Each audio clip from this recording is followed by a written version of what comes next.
Shall we now turn our Bibles to Genesis chapter 42.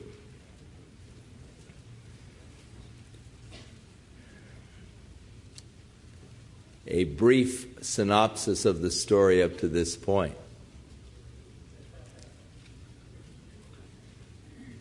Jacob had 12 sons by 4 different wives.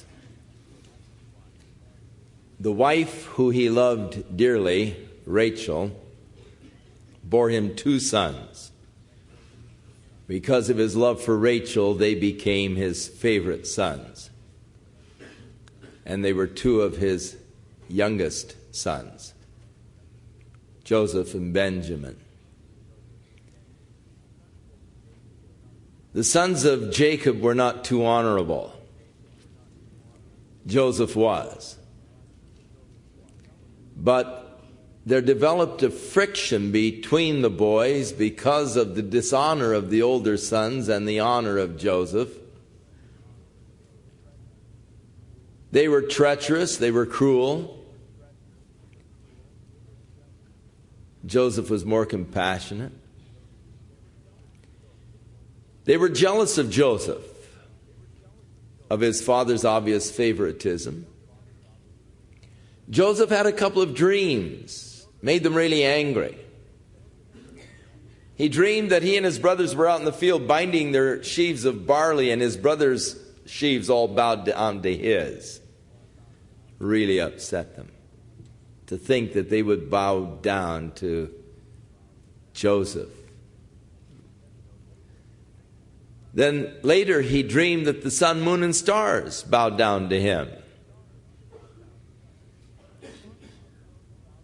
His father sent Joseph out into the area of Dothan, where his brothers were keeping the flocks, to find out how they were doing. And when they saw Joseph coming, they said, "Here comes that dreamer. Let's kill him, and we'll see what happens to his dreams then." The oldest brother, Reuben, said, "No, let's not kill him. We don't want to get our hands bloody. Let's throw him in the pit and let him starve to death." And so as Joseph came up, they threw him into the pit.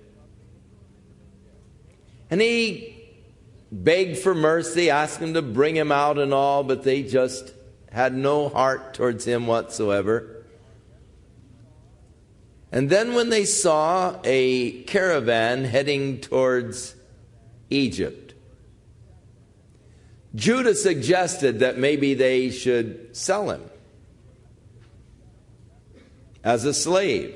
That way they haven't killed him and they've gotten rid of him.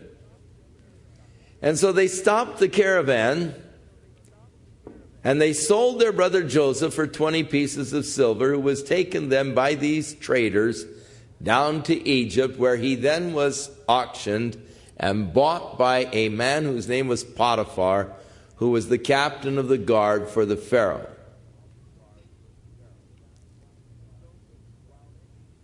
Joseph, while in Egypt, was a diligent, faithful servant in the house of Potiphar.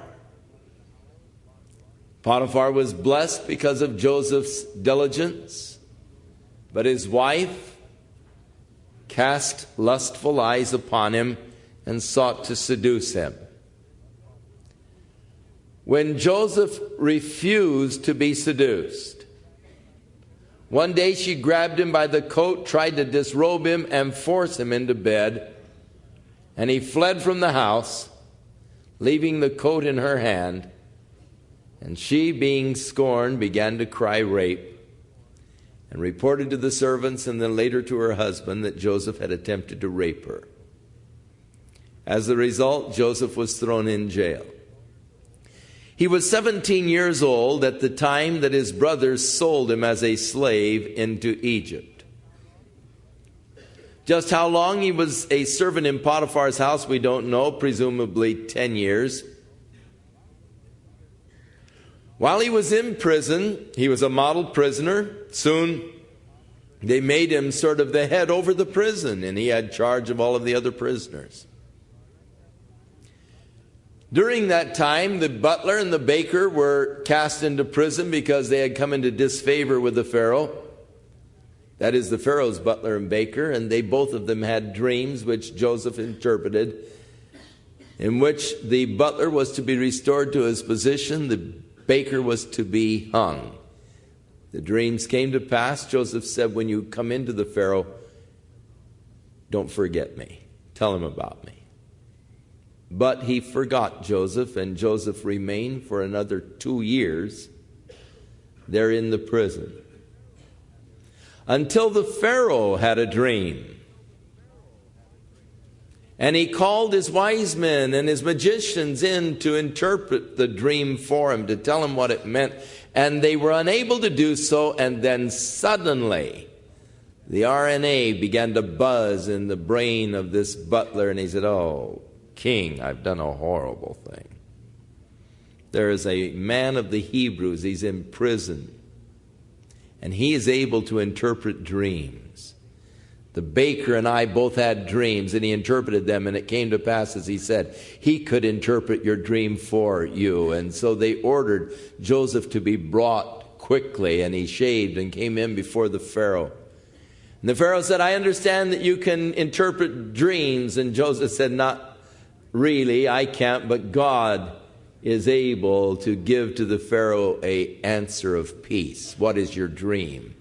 And the Pharaoh told Joseph the dream of the 7 cows being eaten up by 7 skinny cows. And Joseph said, "God has told you that there will be 7 years of plenty, followed by 7 years of famine, which will be so great that the lean years will eat up the fat. Appoint a wise man over the kingdom during the good years. Gather 20% of the crops, put them into storehouses, so that when the lean years come, you'll be able to distribute to the people and you'll be saved." The Pharaoh said, "I cannot find a wiser man in all of the kingdom than you, because only you were able to tell me what the dream meant." And so he took his signet ring and gave it to Joseph and said, "You're in charge. Only I am above you in the land." And he ordered that when Joseph went out in the chariot, that the people would go in front of him, crying out, "Bow down!" And they would bow down to Joseph as he rode the chariots through the streets. And during the 7 years of plenty, he gathered into storehouses until they lost count of the abundance of grain that was gathered in the 7 good years. But then began the lean years. And so we come to chapter 42. When Jacob saw that there was grain in Egypt, Jacob the father of Joseph, Jacob said to his sons, "Why do you look at one another?" Now they were probably looking at each other in sort of a, what are we going to do kind of a thing. You know, how are we going to survive? Why are you looking at one another? I hear there's grain in Egypt. Go down to that place and buy for us there, that we may live and not die. Now, Jacob was an extremely wealthy man. He had the money to buy the grain, but if there's no grain to be bought, your money doesn't do you any good. But there is grain in Egypt. I hear there is. Go on down and buy it. So Joseph's 10 brothers, the 11th Benjamin, stayed home with his father. He was Joseph's youngest brother, and at this time, Joseph was 37 years old. He was 17 when he was sold by his brothers. He had been in Egypt now for 20 years. He was probably 37, 38 years old. It could be that it was a while into the famine before they had to come down. His brother Benjamin would now be 23 years old. The last time Joseph saw him, he was just a little kid, about 3. He hadn't seen his little brother Benjamin for a long time. He was the only full brother to Joseph. But because Joseph was thought to be dead, Jacob sort of protected him, and he took the place of Joseph in the heart of his father. So the 10 brothers came down to Egypt to buy grain, but Jacob did not send Joseph's brother Benjamin with his brothers, for he said, lest some calamity should befall him. And the sons of Israel went to buy grain among those who journeyed, for the famine was in the land of Canaan. People were journeying from all over down to Egypt to buy grain, because word was out that there's plenty of grain in Egypt. So they came with these other people who were journeying to Egypt to purchase grain. Now Joseph was the governor over the land, and it was he who sold to all of the people of the land. And Joseph's brothers came and bowed down before him with their faces to the earth. And I can imagine at that point, Joseph remembered the dream. In fact, in verse 9 it tells us that he did. Saw his brothers bowing down. And that dream where he had gathered together his sheaf, interestingly enough, the grain, and his brothers' sheaves all bowed down to his. And as they are bowing down and their heads are on the ground and all, and he's standing there, I imagine that dream flashed back in his mind. Now, inasmuch as he was only 17 when they left, he was about 38 now, they didn't recognize him. Of course, he was dressed as an Egyptian, and he spoke to them through an interpreter. He would not speak in the Hebrew language to them, but used an interpreter to speak to them. So Joseph saw his brothers, he recognized them, but he acted as a stranger to them and spoke roughly to them. Then he said to them, "Where do you come from?" And they said, "From the land of Canaan to buy food." Joseph recognized his brothers. They didn't recognize him. Then Joseph remembered the dreams which he had dreamed about them, and he said to them, "You're spies. You've come to see the nakedness of the land. You've been sent by a government because they've heard that we've got plenty of grain, and you're going to bring down your armies and invade us and try to take away the grain. You're spies." And they said, "No, my lord. Your servants have come to buy food. We are all one man's sons. We are honest men." Now, I don't know that I would agree with that, but in reality, what they are asserting is, we're telling you the truth. We're not spies. We're telling you the truth. We're really brothers. That's the truth. We're telling you the truth. They're honest in this. They weren't honest in other things. When they sold Joseph, they took his coat, highly recognizable by his dad. They killed a little goat, put the blood on the coat, tore it up, and took it to the dad and said, "You recognize this coat?" And he said, "Yes, that's the coat of Joseph. Surely he has been torn by wild beasts." And they allowed their dad to grieve and believe that lie. Dishonest, but in this they are telling the truth. We're honest men. We are your servants. We're not spies. And he said, "Don't give me that. You've come down to see the nakedness of the land." And they said, "No, we are 12 brothers, the sons of one man in the land of Canaan. And in fact, the youngest is with our father today, and one is no more." They didn't really know what had happened to Joseph. Having lost track, the one isn't around anymore. He's no longer there. But we are 12 brothers. And Joseph said to them, "It's just like I said. You guys are spies. And in this manner you're going to be tested. By the life of Pharaoh, you shall not leave this place unless your youngest brother comes here. So one of you go on home and bring your brother, and you will be kept in prison, that your words may be tested to see whether there's any truth in you, or else by the life of Pharaoh you are spies. You'll be executed." So he put them all together in the prison for 3 days. Now, I think that probably there is a bit of revenge that Joseph is taking in this whole scene. There are those commentators who do ascribe to Joseph higher motives than that. They say that Joseph believed in the promises of God, that through this family, the nation should be developed from which the Messiah would come. That Jacob had shared with his sons these truths of God, and that Joseph believed it. And he really was seeking to prove his brothers and to find out if indeed any changes had taken place in the 20 years that he had been gone from them. Perhaps. But I think that Joseph's enjoying this whole thing to an extent. He had spent 3 years in that prison in Egypt because of what they had done to him.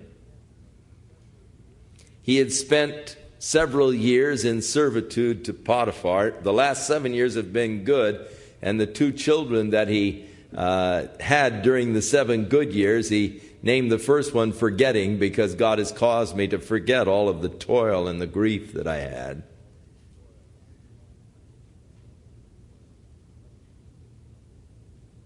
But he is giving them really a bad time. So for 3 days, and they don't know that it's only 3 days, they sit there in jail. They don't know that it's Joseph. They don't know that he's just giving them a bad time. As far as they know, that's the rest of their life. They're in the slammer. They're in Egypt, man. What are they going to do, you know? So on the 3rd day, Joseph said, now I want you to do this and live. I won't kill you right now. For I fear God. Now that should have given them a little bit of insight. Here's an Egyptian, as far as they are concerned, who were very polytheistic. And yet he is declaring to them, I fear God. If you are honest men, let one of your brothers be confined in the prison house, but you go and carry grain for the famine of your houses, and bring your youngest brother to me, and so shall your words be verified, and you shall not die. And so they did so. And then they said one to another, we are truly guilty concerning our brother. For we saw the anguish of his soul when he pleaded with us, and we would not listen. Therefore, this distress has come upon us. Guilt is a hard thing to get rid of. Our brain is a marvelous computer, and it has tremendous capacities of storage. That little RNA can store up so much information. And all it needs is the right stimulus to pop that information back into the screen. Have you ever seen someone and you thought, I know them? Where do I know them from? What is their name? I know them. And you try so hard to remember and you can't. And then maybe you're driving down the street, flash. Their name? Oh, sure, that's John. Wow, yeah. And all of the information that you have in your storage bank up there gets flashed on the screen, and you remember. It's stored there. The brain has that tremendous capacity. Well, what is also stored there is every sin you've ever committed. And all you need is the right stimulus to Pop it in. It's interesting how that many times events of our lives are stored with maybe a song. So that you hear a certain song on the radio and it'll cause the processes to go to work and certain experiences. That old black magic. No, that's for us over 45. One summer, I spent several weeks up at Matilaha. And the jukebox, that song was popular that summer. And every time I hear that song, I flash back on Matilaha and that summer that I spent up there and the great time and all that we had. It's just associated with that memory. And that's the only stimulus I need to remember that summer at Matilaha. Another summer at Bass Lake was related to the song The Beer Barrel Polka.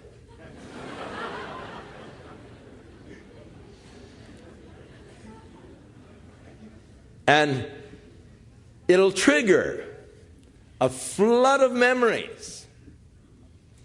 Now, they are in distress. Their lives, as far as they know, are on the line. This guy is treating them rough. He's really putting them through the paces. They've just spent 3 days in jail, and one of their brothers is going to be bound and kept in jail, and he thinks they're spies, and man, he's mean, he's tough, and they said, we're guilty.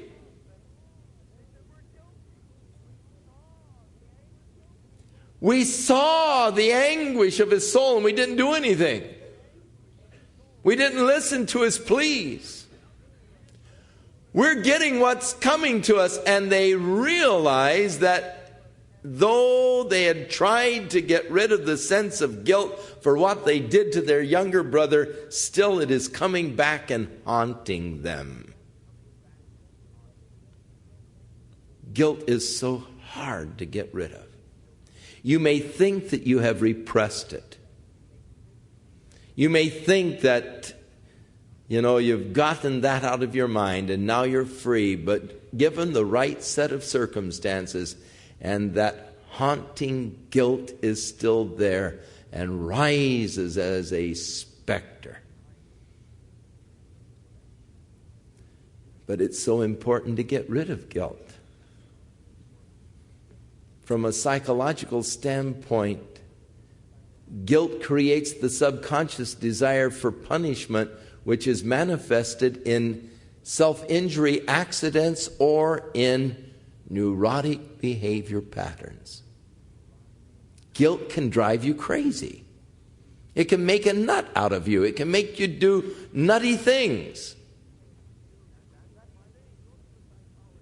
And that is why when you go to a psychologist after you're doing all these weird, quirky things, the first thing he seeks to do is find out what you feel guilty about.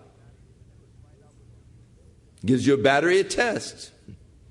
Finds out what you're doing that makes you feel so guilty because you have a subconscious desire to punish yourself, and thus you've started the neurotic behavioral pattern. You're doing all these weird things to bring upon yourself the disapproval from your peers, the rebuke, the punishment.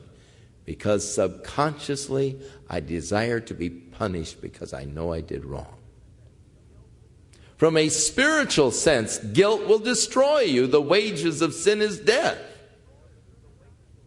The soul that sinneth shall surely die. And guilt, unconfessed sin, can bring you into an alienated relationship with God, where you no longer hear the voice of God, you no longer see the glory of God, you no longer feel the presence of God. You're spiritually dead. And as the psalmist said in Psalm 32, when I sought to hide my sin, there was a constant roaring inside of me, such a turmoil. Your hand was heavy upon me. And there was no moisture within. I became as dry and parched as the drought of summer. Oh, how sin, how that guilt can just shrivel you up inside spiritually.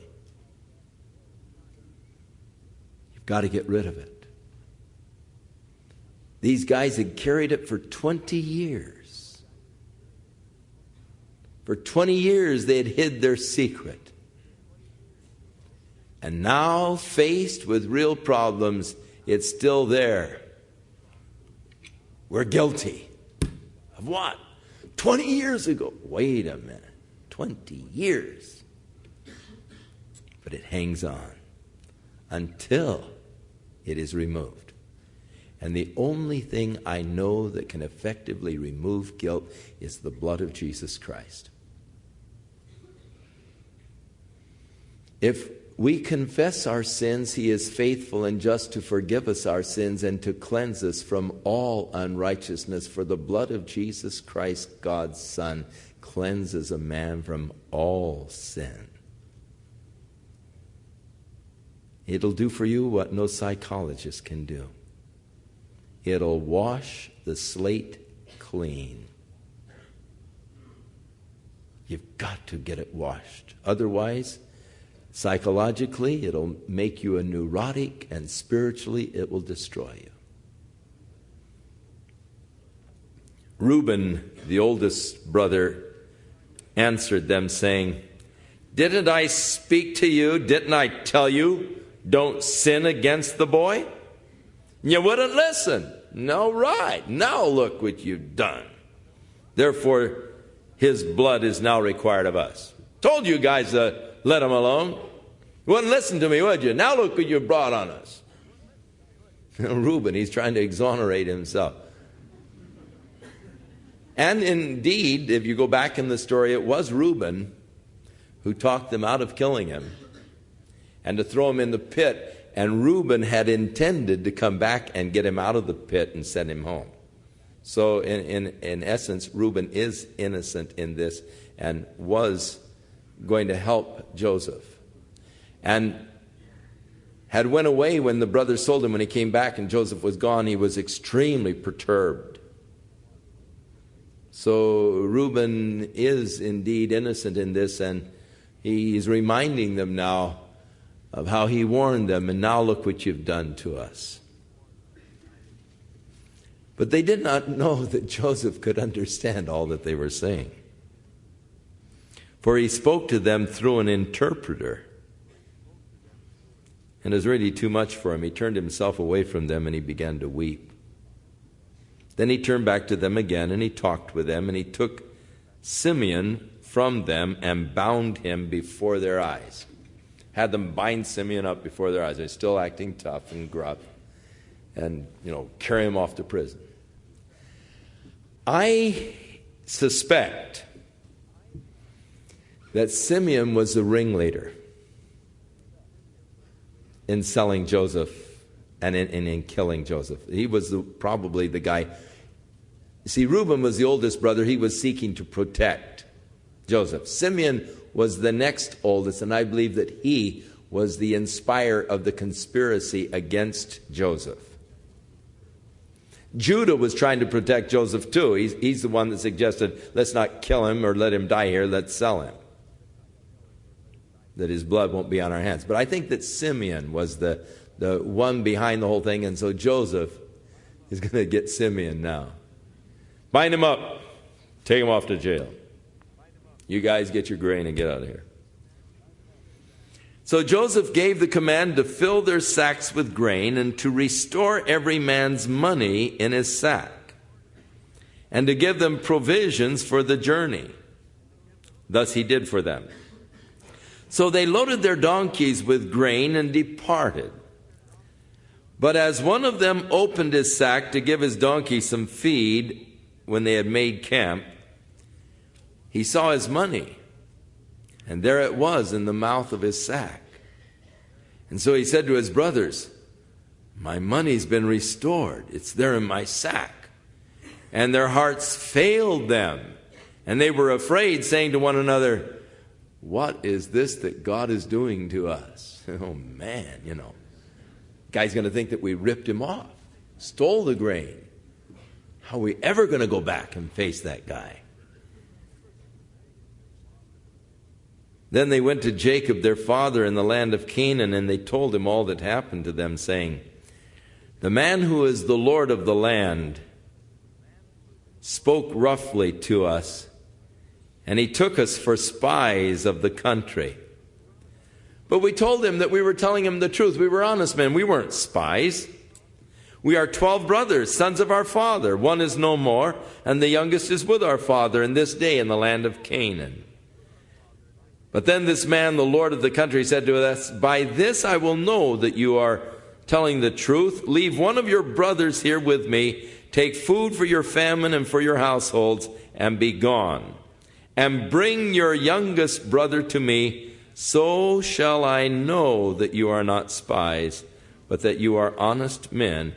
And I will deliver your brother to you, and you may trade in the land. So, when you come back again, bring your youngest brother. Prove that you're telling the truth. And if not, then don't expect to see my face. Then it happened as they emptied their sacks that surprisingly, each man's bundle of money was in his sack. And when both they and their father saw the bundles of money, they were afraid. Oh man, what's happening to us? And Jacob, their father, said to them, you have bereaved me of my children. Joseph is no more.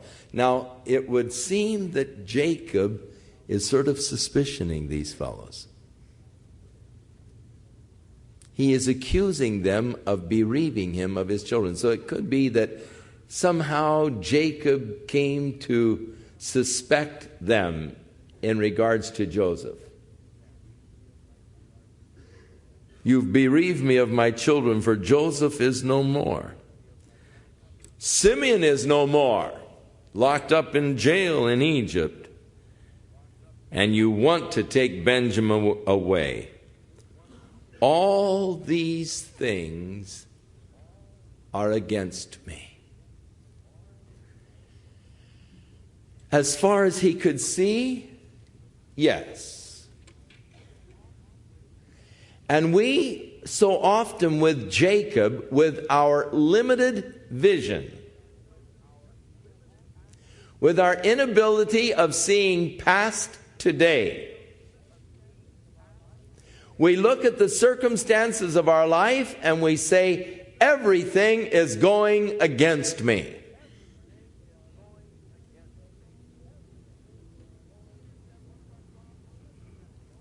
Peter said one of our problems is that we only see that which is near, the nearsightedness of the believer. My inability to peer into tomorrow, into next week and next month, and looking at my situation today, looking at the difficulties that I'm facing, I'm often prone to cry out with Jacob, everything is going against me. That's only because I don't know the full plan of God. Jacob didn't know the full plan of God. Jacob didn't realize that this rough lord in Egypt was none other than Joseph, the son whom he loved. He didn't realize that before long he was going to be embracing Joseph, weeping together with him for joy. He didn't know the wonderful things that God had in store for him in the whole renewing of the family ties. And being able to see only up to this point, he cried, all things are against me. Not so. And in your own life, when you're prone to cry out, all things are against me, that's not so. All things are working together for good to those who love God and are the called according to his purpose. Wait for the next chapter. And you'll see the plan of God unfold. You'll see the completion of God's plan. And you'll see that it is far different than what you think it to be at this point. And so it is my faith and trust in God that sees me through those dark hours when I think from the circumstances that everything is going against me. It is my faith in God's promise and faith in the Word of God that sustains me, that keeps me going. And I know that when I turn the corner, things are going to be different. Because God is working out His plan in my life. And God said, I'm thinking of you constantly. David said, if I should number the thoughts of God concerning me, they are more than the sands of the sea. The next time you get discouraged, go down to the beach. Sit in the sand. Just take it up and let it trickle through your hands. Throw it in the air. Try and count the grains as they come down. Look along the beach and try to guess how many grains of sand are on that beach. And if I should number God's thoughts towards me, they are more than the sands of the sea. God's thinking about you constantly. And then God said, I know my thoughts concerning you. They are good, not evil.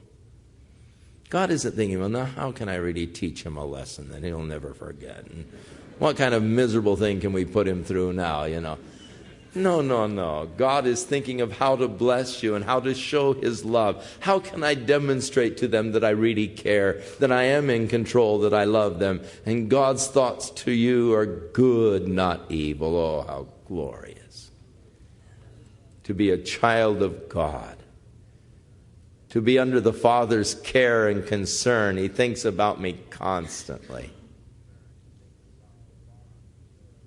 And I think of how when my little grandson came home from Sunday school and said to his dad, Dad,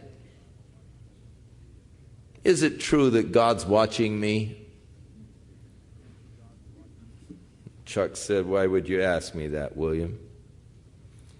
Oh, I said, my Sunday school teacher said God was watching me, and I just wanted to know if that was true. Chuck said, why did your Sunday school teacher tell you that God was watching you, William? William said, I was being naughty. But he said, I want to know, Dad, is that true? Does God really watch me? Chuck, being a wise father, said, yes, William, it is true. God is watching you because he loves you so much he can't take his eyes off of you. God's thinking about you because he loves you so much he can't get you out of his thoughts. You ever been so in love that you just can't get the person out of your mind? Thinking about them constantly? That's the way God is with you. He's just gone bananas over you. He just can't get you out of his mind. Thinks of you constantly. Oh, how glorious it is to be loved of God. All things are against me. No. You don't know all things. You only know part of the things, and you're making judgment from incomplete knowledge. You don't know the whole truth. Wait until you get all the facts, and you'll see it's quite different than what you suspect. When all the facts are in, if you do too much complaining now, you're going to have to come back and apologize to God. How many times I've apologized to God? Because there were those places where it looked real tough and I thought all things were against me, and I told him so. And then when he finished the picture, oh, how wrong I was. God was working the whole while his plan of love in my life. So Reuben spoke to his father, saying, kill my 2 sons if I do not bring him back to you, and put him in my hands, and I will bring him back to you. Talking about Benjamin. If I don't bring him back safely, then kill my 2 sons. Oh, Reuben, you're still unstable. You're making wild, what good would it do to kill 2 of your grandsons? I mean, it's just sort of a wild kind of a thing. You just say something because and that's Reuben, unstable as water. Now, interestingly enough, you see, 20 years has gone by, remember? And so in those 20 years, we don't know much of what was happening to Joseph's brothers. We know quite a bit about what happened to Joseph. We were following him. But meanwhile, back home, all we know is that one story of Judah and Tamar in the 38th chapter. But we really don't know much of what was going on back home. But what we do find out is that the other sons got married, they had children, and they had families and all, which was only natural at this point. Reuben at least had 2 sons, and he promises them as a surety for Benjamin. But Jacob said, "My son shall not go down with you, for his brother is dead, and he's left alone. And if any calamity should befall him along the way in which you go, then you would bring down my gray hair with sorrow to the grave." No way, he's not going, forget it.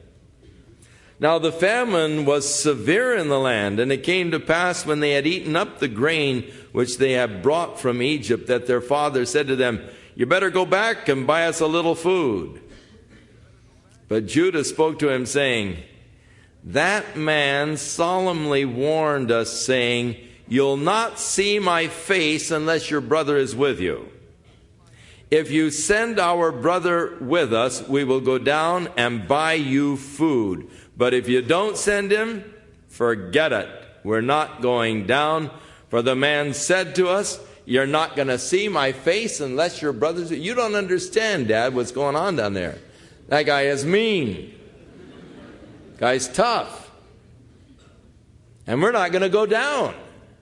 We just won't go unless Benjamin goes with us. That's all there is to it. And Israel said, "Why did you deal so wrongfully with me as to tell the man whether or not you still had another brother?" Why would you tell him that kind of stuff? What's the matter with you? And they said, "But the man asked us pointedly about it. He asked us about our family, saying, 'Is your father still alive? Have you another brother?' And we told him according to these words." How could we possibly have known that he would have said, "Bring your brother down"? I mean, don't give us a bad time. How would we know he's going to say that? Then Judah said to Israel his father, "Send the lad with me, and we will arise and go, that we may live and not die, both we and you, and also our little ones." So Judah here indicates that they also had children, all of our little ones. Now, let me have him then, let's go, so we're not going to die of starvation here. "And I myself will be surety for him. From my hand you shall require him. If I do not bring him back to you and set him before you, then let me bear the blame forever.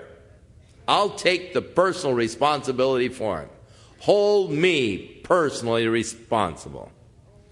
For if we had not lingered so long, by now we could have already gone back and gone down there, and we would have been back already with the grain. Now come on, we got to get going. Let's not stall around any further. Give him to me. I'll be the surety for him. We've waited too long already. We're getting hungry. We've run out of food." So their father Israel said to them, "If it must be so, then do this." Oh, Jacob, still conniving, still using that scheming process. "If it's got to be, then do this. Take some of the best fruits of the land in your vessels, and carry down a present for the man, a little balm and a little honey, spices, myrrh, pistachio nuts, and some almonds." Now these are things that were not found in Egypt to any extent, and these were the things that those traders were carrying, interestingly enough, when they were heading to Egypt, and the brothers sold Joseph. They were carrying balms and spices and all down to Egypt to trade, because those were the commodities that they didn't have in Egypt. I imagine that, again, the ORNA, carry balm and spices and, Joseph. "And take double money in your hand. Take back the money that was returned in the mouth of your sacks, for perhaps it was an oversight. And take your brother also, and arise and go back to the man, and may God Almighty, El Shaddai, give you mercy before the man, that he may release your other brother and Benjamin. And if I am bereaved, I am bereaved. Jacob was brought to the point of that full commitment. Okay, go. And if I'm bereaved, I'm bereaved. I mean, I'm facing, the ultimate worst thing that could happen. You remember Esther made somewhat a similar statement when her cousin Mordecai was insisting that she go into Ahasuerus the king and plead for the people. She said, I can't go in unless he bids me. If I just intrude in there, unless he raises the golden scepter, the guards will take my head off. That's the rule. And he said, now look, don't think that if this decree is carried out that you're going to escape being in the palace there. And if you fail, God will save his people. And how do you know that God hasn't brought you to the kingdom for just this purpose? And so she said, okay, I'll go in. Pray for me fast. And if I perish, I perish. I'll do it. I'll step out. Take the consequences. If I'm bereaved, I'm bereaved. I just have to commit it into the hands of God. I can't do anything about it. It's out of my control. Just that commitment where you just rest in the providential care of God. So the men took that present and Benjamin, and they took double money in their hand, and they arose and went down to Egypt, and they stood before Joseph. When Joseph saw Benjamin with him, he said to the steward of his house, take these men to my home, slaughter an animal, and prepare a feast, for these men are going to dine with me at noon. Then the man did as Joseph ordered, and the man brought the men into Joseph's house. Now when the men were afraid because they were brought into Joseph's, that is his brothers, when they brought them into Joseph's house, they really thought, uh-oh, we've had it now. He's going to get us because of the money that was in our sacks. It's just the whole plot. I can see it now unraveling. He's taking us into his house, and then he's going to really nail us because the money was there in our sacks. So he's just looking for an excuse to fall on us and to kill us, Make us slaves, take our donkeys. Man, we've had it. So when they drew near to the steward of Joseph's house, they talked with him at the door of the house, and they said, "Oh, sir, we came down the first time to buy food, but it happened when we came to our camp that we opened our sacks, and there each man's money was in the mouth of his sack, our money full weight, and so we have brought it back in our hand. And we brought other money in our hands to buy some more food. We don't know who put the money in our sacks." But the steward said, "Peace be with you. Don't be afraid.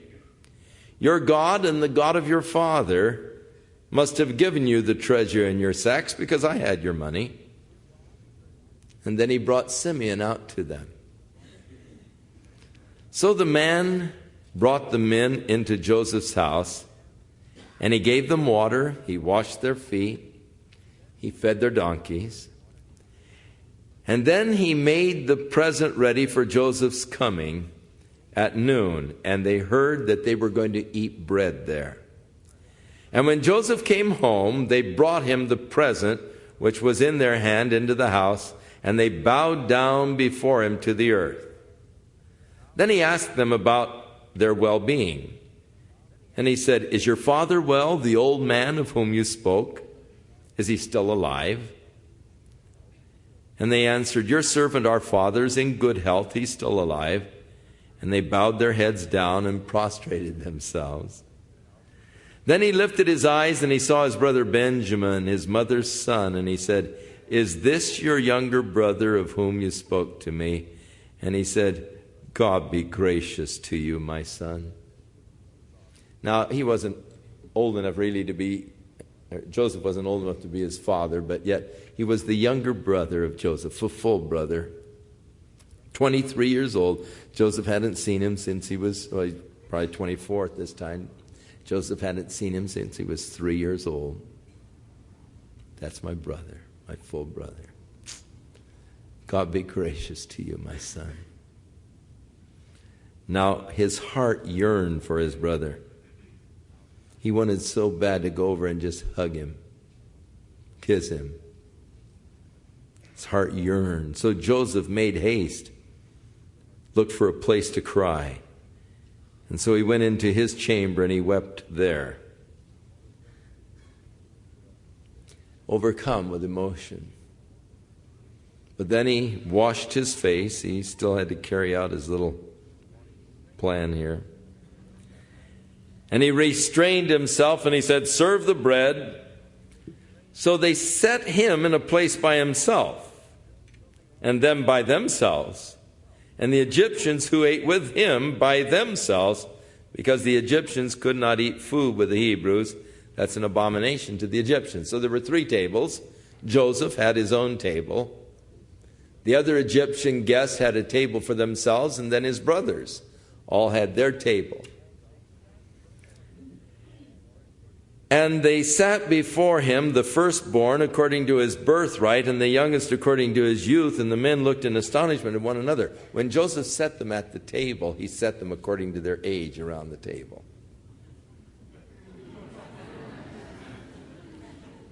And they looked at each other and thought, "What's going on here?" 11 brothers. Do you know what the chances are of setting 11 according to age around the table? 39,941,000. He had about 1 chance in 40 million to set them in the order according to age. And it freaked him out. As they realized, they thought, wow, And they evidently at this point figured that, this guy had some divining knowledge. In fact, Joseph led them to believe that he had the capacity of divination. As we get into the next chapter, we'll find it quite fascinating as the plot thickens. And Joseph, first of all, passes off the fact, don't you know that a fellow in my position is able to divine? And they no doubt believed it because of the order around the table and the fact that he was able to set them according to age around the table. Then he took servings to them from before him. But Benjamin's serving was 5 times as much as any of theirs. And so they drank and were merry with him. Now, it could be that Joseph was looking to see if the same kind of jealousy and bitterness that they had towards him was also manifested towards Benjamin. This could have been sort of a test to see if they were still the old guys that they used to be, bitterly jealous of the younger brother, who was obviously favored by the father. He wanted to see if that was still there or was that gone. The purposes of God cannot be fulfilled through them as a nation if there's still a semblance of that old bitterness and jealousy. But obviously it wasn't there. They all just had a good time, feasted together, and had a good time. Now, chapter 44 and 45, you're going to love them as you get into the story, as the plot thickens, and then as the whole thing comes together. You're going to just really love your reading for next week. Don't forget, in the fellowship hall, there are those who are gathering for prayer. And if you desire special prayer, you have a personal need, you'd like to just share with someone and have them pray for you, we encourage you to go over to the fellowship hall and be ministered to. And now may the Lord bless you, keep his hand upon your life, give you a beautiful week as you walk in fellowship with a God who is madly in love with you. So much so that he can't take his eyes off of you because he loves you so much.